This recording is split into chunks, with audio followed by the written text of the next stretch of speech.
السلام علیکم ورحمۃ اللہ وبرکاتہ۔ ایک ماں کے رحم میں دو بچے تھے، دونوں آپس میں گفتگو کرنے لگے۔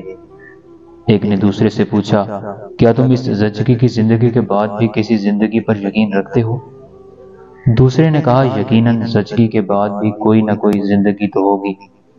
ممکن ہے کہ ہم یہاں اس لیے ہوں کہ خود کو آنے والی زندگی کے لیے تیار کر لیں۔ میرا نہیں خیال، پہلا بولا۔ بھلا وہ کس قسم کی زندگی ہو سکتی ہے؟ دوسرے نے کہا، مجھے نہیں معلوم، لیکن وہاں یہاں سے زیادہ روشنی ہوگی۔ ہو سکتا ہے کہ ہم وہاں اپنے پیروں سے چلیں اور اپنے منہ سے کھائیں۔ ممکن ہے کہ وہاں ہمارے پاس ایسے حواس ہوں جن کے بارے میں ہمیں ابھی کچھ سمجھ نہیں ہے۔ پہلے نے مذاق اڑایا، کیا بے وقوفی ہے، پیروں سے چلنا ممکن ہی نہیں اور اپنے منہ سے کھانا، مزے کا خیز۔ ناف سے جڑی نالی سے ہمیں ہر وہ چیز مل جاتی ہے جس کی ہمیں ضرورت ہے، لیکن یہ نالی چھوٹی سی ہے۔ جب یہ نالی ساتھ نہ ہوگی تب زندگی کا تصور بھی محال ہے۔ دوسرے نے کہا، بہرحال میرا خیال ہے کہ وہاں کچھ نہ کچھ ضرور ہے، اور شاید یہاں سے مختلف۔ ممکن ہے کہ وہاں ہمیں خوراک کی اس نالی کی ضرورت ہی نہ ہو، اور ہو سکتا ہے ہم وہاں ہوا میں سانس لیں۔ پہلے نے کہا، بالکل فضول، بھلا ہم تو پانی میں ڈوبے ہوئے ہی سانس لے سکتے ہیں۔ پانی کی تھوڑی سی بھی کمی ہو تو ہماری زندگی خطرے میں ہوتی ہے، اور تم ہوا میں سانس لینے کی بات کر رہے ہو۔ اچھا چلو، اگر اس کے باہر بھی زندگی ہے تو کوئی کبھی وہاں سے واپس کیوں نہیں آیا؟ سمجھ لو کہ بس یہی زندگی ہے، اس کے بعد کچھ نہیں۔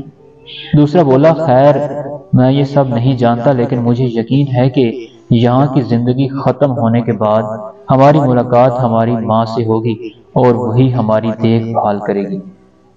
پہلا حیران ہوا، ماں؟ کیا تم واقعی ماں کے وجود پر یقین رکھتے ہو؟ ارے اگر ماں وجود رکھتی ہے تو ابھی وہ کہاں ہے؟ دوسرا بولا، مجھے لگتا ہے کہ ماں ہمارے چاروں طرف ہے، ہر جانب۔ ہم بھی اسی کی وجہ سے ہیں، اس کے بغیر یہ دنیا جہاں ہم موجود ہیں وجود نہیں رکھ سکتی۔ پہلے نے اعتراض کیا، اگر ماں کا وجود ہوتا تو وہ مجھے نظر بھی آتی، مجھ سے بات بھی کرتی، اتنی چھپ کے نہ بیٹھی رہتی۔ اگر وہ ہم سے اتنا پیار کرتی تو ہم کو ایسے نہ چھوڑتی۔ لہٰذا عقل یہی کہتی ہے کہ ماں کا کوئی وجود نہیں ہے، سب ہمارے دماغ کی پیداوار ہے اور کچھ بھی نہیں ہے۔ دوسرے نے جواب دیا، کبھی کبھی جب ہم خاموش ہوتے ہیں، توجہ دیتے ہیں اور سننے کی کوشش کرتے ہیں تو اس کی موجودگی کا احساس ہوتا ہے۔ کہیں اوپر سے اس کی محبت بھری آواز سنائی دیتی ہے، ہم کو اپنی دھڑکنوں کے ساتھ اس کی دھڑکن بھی محسوس ہوتی ہے۔ وہی ہماری ماں ہے، بات صرف محسوس کرنے کی ہے۔ دوستو، کچھ اسی طرح کا حال ہمارا اور ہم سے 70 ماؤں سے زیادہ محبت کرنے والے ہمارے رب کریم کا ہے۔